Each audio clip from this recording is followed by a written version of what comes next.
baby, I'm so to you, darling, if you only knew. Should put that in the video. That go through my mind. What up? Hey! Trying to open up this can. Can you open up this can? Yeah. Aaron, he has a hard time. Do the ASMR. Okay, ready? And... Ooh! It's an Olipop. Yeah. Not sponsored by. Yeah, obviously Mike did not sponsor this video. Dude, Mike does not like Olipop. Mike hates Olipop. Shout out to Mike. Yeah, shout out to Mike, dude. He's literally our biggest supporter. I love that guy. Well, welcome. Welcome to the Dating and Marriage Podcast, everyone who's watching the Dating and Marriage Podcast today. We are your hosts, the Louts. I'm Aaron. I'm Laura. And yeah, we talk about all things dating and marriage at the Dating and Marriage Podcast, but from a Christianly perspective, Jesus perspective, not the worldview, not like how everyone says you should do it, but how Jesus says you should do it. Boom. And that's pretty much what we talk about here. Thanks for joining us. If you're joining us on Spotify, welcome. If you're joining us on YouTube, welcome. And any other streaming podcasting platform, welcome as well. Yeah. Well, what are we talking today, dude? How did the last couple weeks go? We've had some interesting couple of weeks.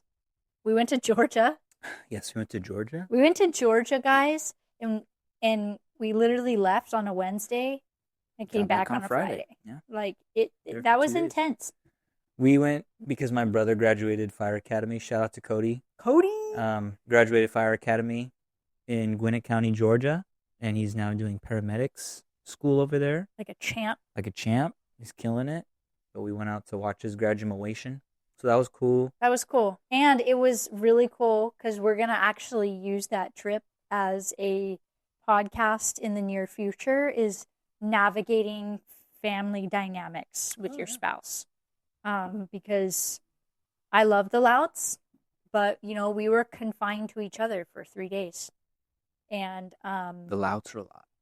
They're just very different than my family. So, we operate different. The Louts don't plan anything. Nope. And my family plans everything to a T. Nope. So to go in there and I'm obviously learning that your family doesn't plan, and it's a lot. Plan nothing. It's becoming easier for me to just be like, I'm going to put my shoes on when everybody else starts putting their shoes on, kind of thing. Yeah. So just we're going to talk about that in a future podcast, but yeah, it was good. Yeah. Yeah, we just figure it out.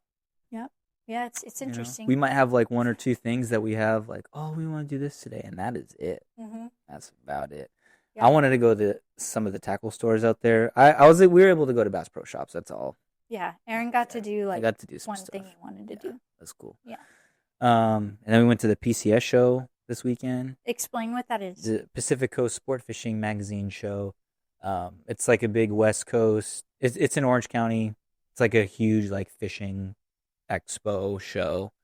Awesome deals. Really cool gear. Rocking our t-shirts that we got. Yeah, Aaron got me a really cool t-shirt. Yeah, awesome deals. Because he went with his dad on Friday. With Dad. And then I took the train up.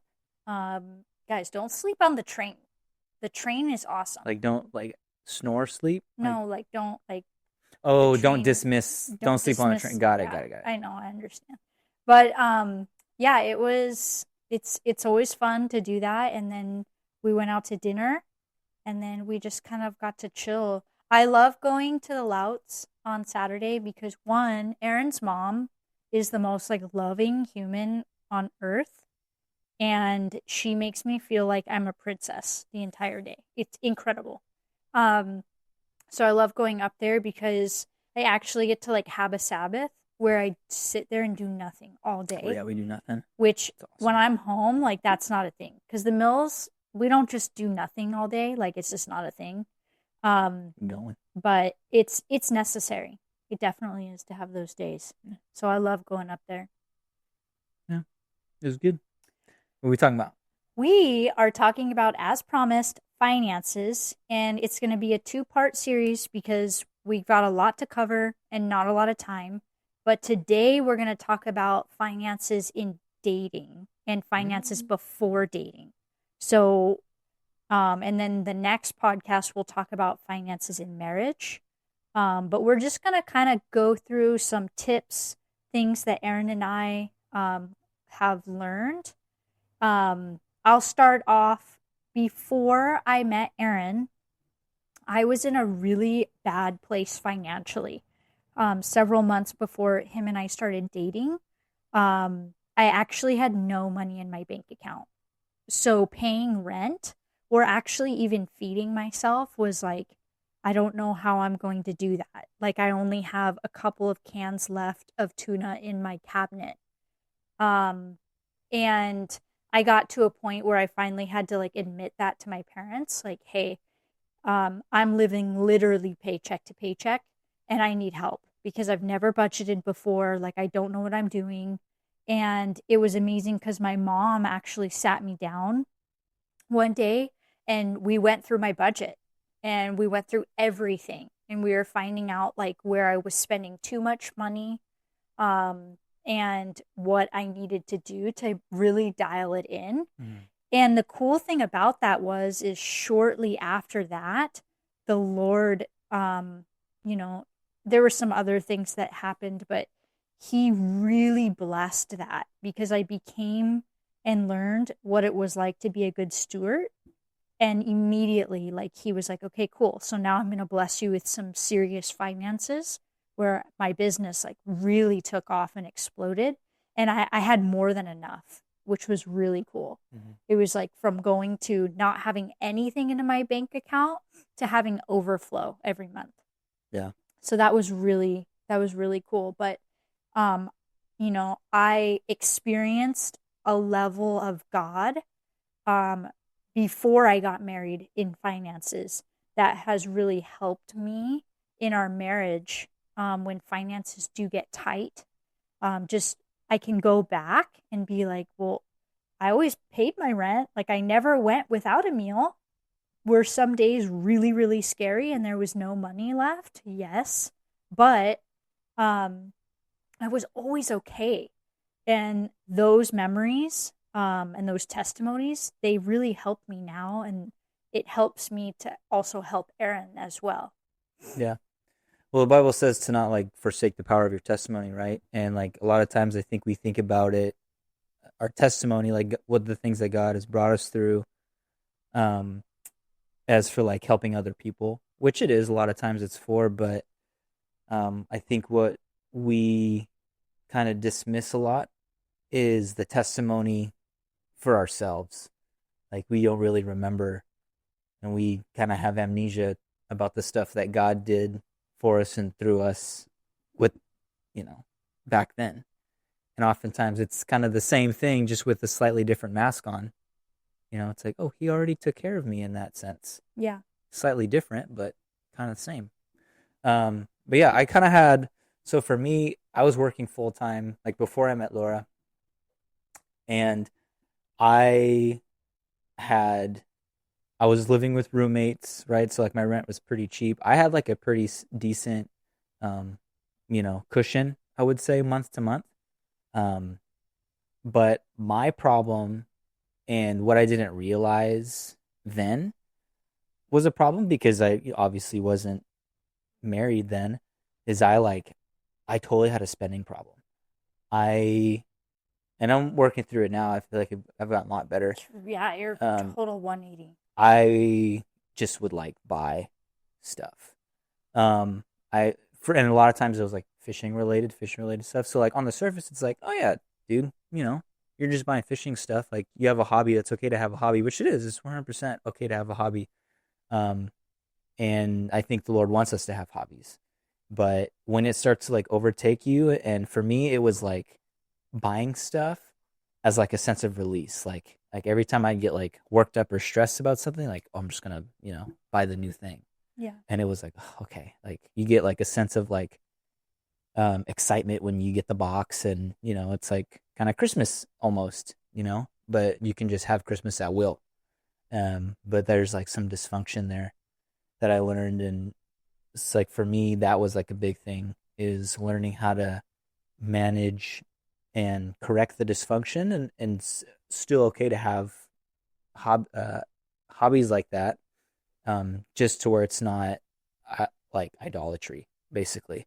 I know a lot of people have bad spending habits, especially when you have a really good paying job. Like a lot of people in San Diego, like they are single, they have really good jobs, and they're going out all the time, or they're spending their money on stuff because they can. Um, and I think that's kind of what we're gonna like segue into, is Yeah. like how to steward your money when you're single and when you're dating. So Yeah, I mean, if you guys can get this while you're single, more power to you. Just because like it gets hard when it's two people. you're gonna have to learn it eventually. It gets like really difficult because now you're working with like two people and incomes are flowing in and it's like, whoa, like I wish I would have figured this out beforehand. Mm-hmm. So it's a blessing to be able to finances can be scary, but they also don't have to be. And awkward too. They're scary only when we don't know what's coming in and what's going out. Mm-hmm. So you and awkward. Yes, very awkward. If you're scared of your finances, they can become very controlling and very awkward. Um so the best thing to do is literally start with a budget. Get a budget planner. Mm-hmm. A lot of people like to use the Rocket app. Mm-hmm. To be fully honest, it's a great app to use at first, but there is nothing like going through your monthly bank statement and literally counting and categorizing by hand. Yeah. Yes, it's a pain in the neck. I've had to do it for Aaron and I several times, and it takes you like a good hour to sit down and figure out all the categories. But if you do it on your own, the like viewpoint that you get over your finances, like in your brain, it's like satisfaction. You feel good. Even if there's not a ton of money in the bank account, you're like, shoot, I feel so organized right now. Mm-hmm. I know exactly where everything's going. I know how much gas we're spending a month. I know how much overflow we have at the end of every month. Um, and if you can really sit down with your finances, um, it can be fun. Yeah, I think for a lot of people it's kind of daunting at first. It's like, oh, I don't Mm-hmm. want to do that, and you have this idea about how awful it's going to be, and how you put it off. Like a lot of people put it off. Um, but once you have everything categorized, it's easy to see how much you're spending on stuff, and you'll be amazed like how much money you're actually wasting. And it's like, wow, like these are the need to buys, and these are the I just buy because buys. Mm-hmm. And you're like, oh my gosh, like I'm spending more than what I actually need to be spending. Yeah. Um, and it's just very eye opening. And God's called us to be stewards of our money. I think a lot of times we get caught up in, well, I'm tithing and I'm doing all the things, and how come I'm not getting blessed, That's and how good. come it's not coming in? Well, like look at your spending habits. Like, why would the Lord give his kids more money if they're just going to go spend it on candy, Yeah. which is not good for them? That's You know good. what I mean? It's really good, Aaron.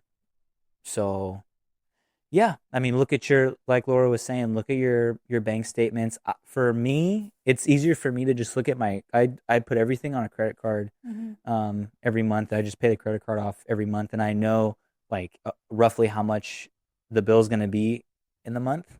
Um, but it's easy. Most credit card companies, you can just go through the app and like see all the stuff that you're buying, and you can just write, or you can use Excel, whatever you want to do, and categorize um, what you spent your money on. Yeah. Um, you'd be surprised. You'd be very surprised. So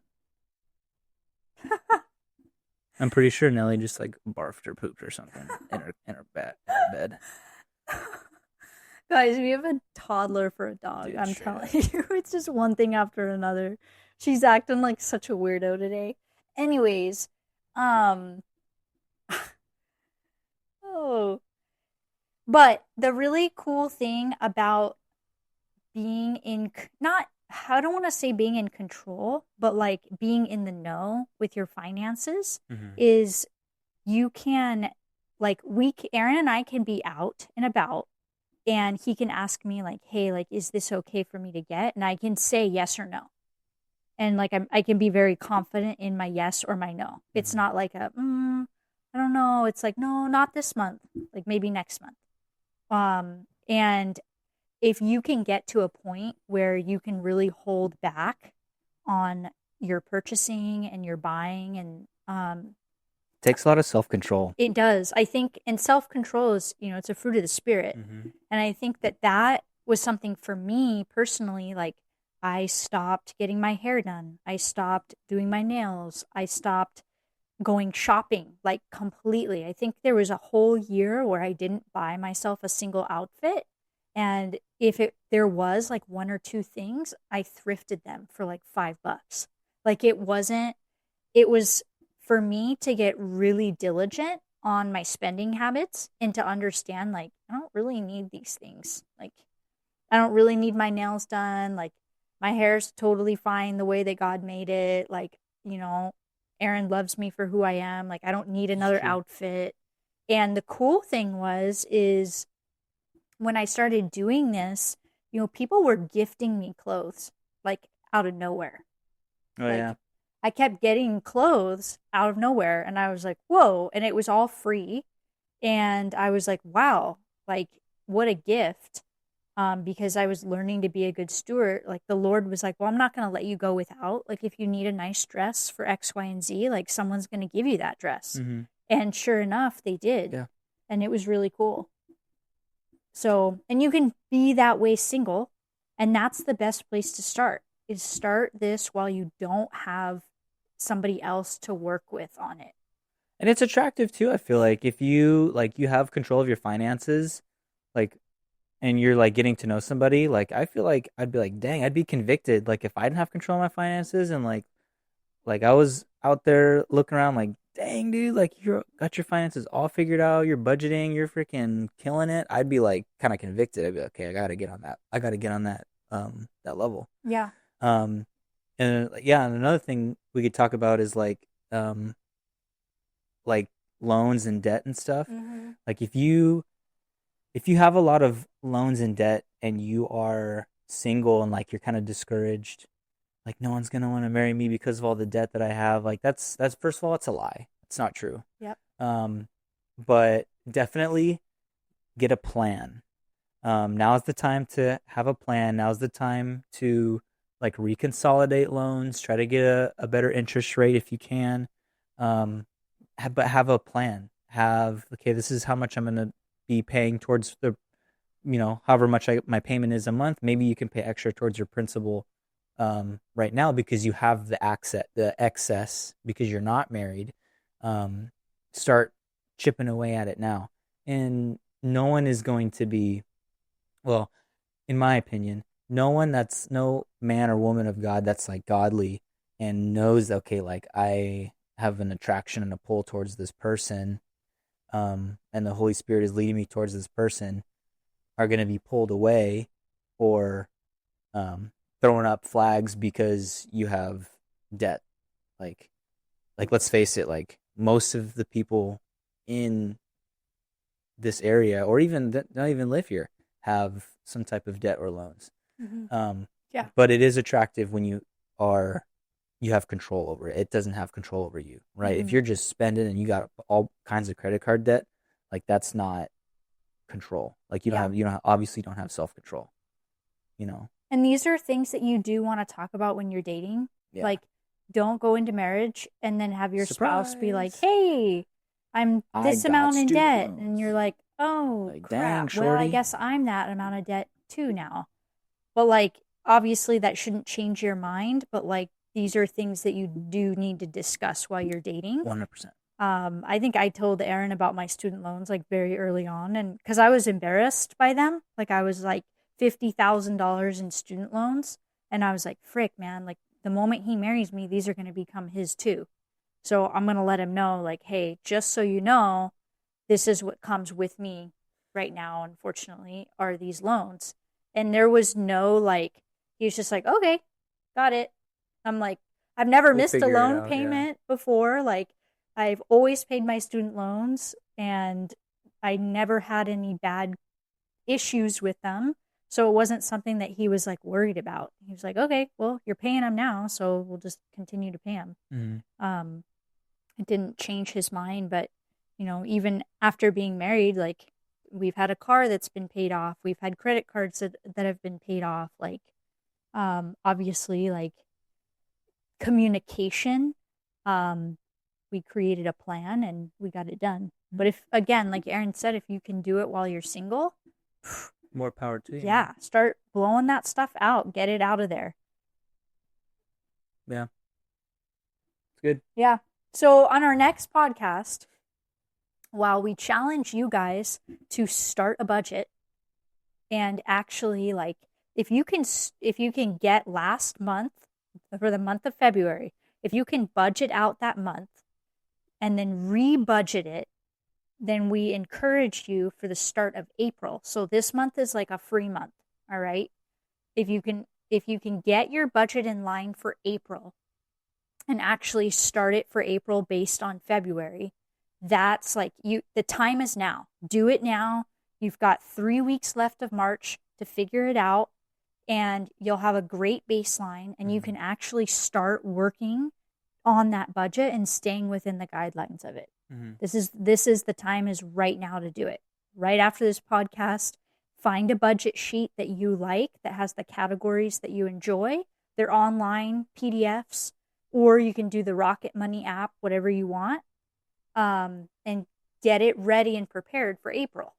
Yeah, and watch a couple YouTube videos, man. Mm-hmm. Like just gonna watch some quick videos. Like I'm a YouTube University guy. Like I'll do everything with YouTube. Yeah. And if you're unsure about stuff, like obviously you can leave a question or comment for us. We'll try our best to get back to you as quickly as possible. Yeah. And yeah, educate yourself, man. Watch some videos. Like it's not as hard as you guys think. I know it can be very daunting to think about.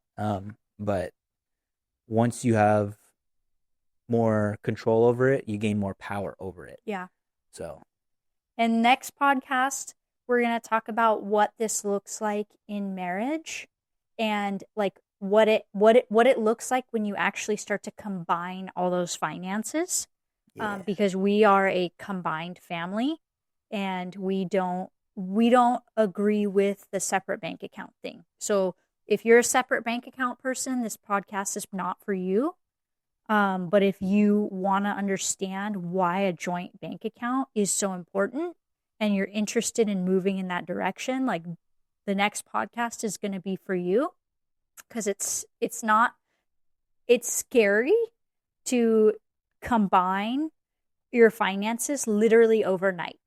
Like you get married and then all of a sudden you share the same bank account and it's like, whoa, money's flying in. I don't know what's happening. Who's in control? Who's doing the finances? Who's not? It's a lot. So we're going to kind of roll through it step by step with you guys of, we've talked about how it should be in dating and being single and just kind of preparing. But then you get married and it goes at Godspeed. And all of a sudden you're, sharing the same PIN number. You're like, holy crap. It's true. I get to see how much he's spending every month and how much I'm spending. And he saw that I bought coffee at the coffee place when we're supposed to be on a budget and just things like that. So, yep. Cool. Thanks, you guys. If you like today's episode, feel free to like and share with a friend. If you have questions, obviously leave a question. We'll answer your question. We'll see you guys not next Sunday, but the Sunday after that. Mm-hmm. Post a new episode every other Sunday. So with that, see you guys later. Peace.